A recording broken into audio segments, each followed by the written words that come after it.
Yan yung lupa. Ito mismo sa gawin na to kasi sa video. Tapos ito yung kalsada. Ayan.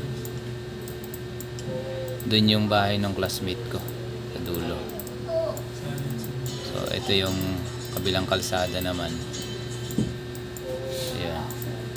Ito yung papunta pa sa amin, bro. Robert, yan papunta yan dun sa amin. Mga 1 kilometer na lang yan sa bahay ng nila mama. So possible na ito yung mga kapitbahay na lugar. Yan. So base dun sa video ni mama at itong lugar na to. Ito. Ano yan, masesearch yan sa yan. Yung lugar na yan. So may mga tanim na niyog.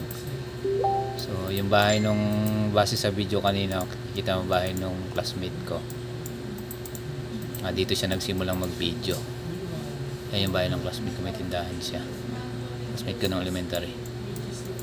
So ito papunta to ng Baler. Yan ang kalsada. So ang downside lang dito na medyo sa gabi kasi rito, andito yung ilog. May ilog dyan.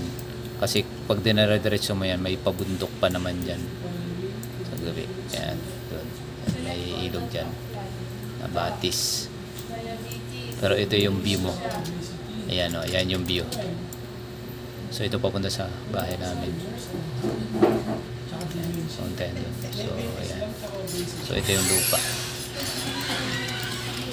Ito, yun. Medyo yung sabi niya kanina doon, may ilog doon.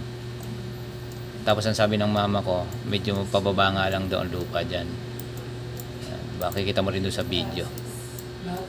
Yan, medyo pababa lang, pabulusok. Kasi papunta na yan sa parang patay na ilog o may ilog talaga doon sa gabi doon. Tapos pag dugtong naman doon, wala na ibang lupa. Paakyat naman bundok. Parang may bundok. Ayan, sa inyo.